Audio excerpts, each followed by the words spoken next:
সিরাজগঞ্জে বিক্ষোভ কর্মসূচি পালিত হল আজ। ছাত্রজনতার আন্দোলনে গুলি চালিয়ে গণহত্যার দায়ে সাবেক প্রধানমন্ত্রী শেখ হাসিনা ও তার দোসরদের বিচারের দাবিতে সিরাজগঞ্জে বিক্ষোভ ও অবস্থান কর্মসূচি পালন করেছে আন্দোলনকারী শিক্ষার্থী ও জেলা বিএনপির নেতাকর্মীরা। আজ বৃহস্পতিবার শহর চত্বরে আয়োজিত কর্মসূচিতে বক্তাগণ বলেন, বিগত ১৭ বছর বিএনপির নেতাকর্মীদের উপর জুলুম নির্যাতন চালানো হয়েছে। গুম করা হয়েছে অনেক নেতাকে। অসংখ্য নেতাকর্মীর নামে মিথ্যা মামলা দিয়ে জেলে ঢুকানো হয়েছে। ছাত্রজনতার ওপর গুলি করে গণহত্যা চালানো হয়েছে। এসবের বিচার দাবি করেন তারা। আর কোনো ফ্যাসিস্ট শক্তি যেন রাষ্ট্রক্ষমতায় আসতে না পারে, সেজন্য ছাত্রজনতাকে সজাগ থাকার আহ্বানও জানান তারা।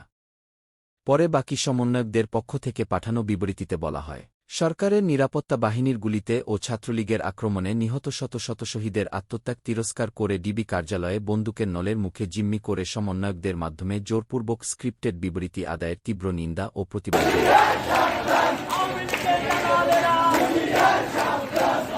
আমাদের দাবি আদায়ে আমরা অবিচল ছিলাম, রয়েছি এবং থাকব। প্রিয় দেশবাসী ও ছাত্রসমাজ, বিগত কয়েকদিন যাবৎ গণহত্যা, গণগ্রেপ্তারের পর সরকার এখন এক নতুন নাটকের সৃষ্টি করেছে। বৈষম্যবিরোধী ছাত্র আন্দোলনের সমন্বয়কদের তুলে নিয়ে ডিবি কার্যালয়ে জিম্মি করে অস্ত্রের মুখে স্ক্রিপ্টেড বিবৃতি দিয়ে ছাত্রসমাজের দাবিগুলোর প্রতি সরকার চরম ধৃষ্টতা প্রদর্শন করেছে।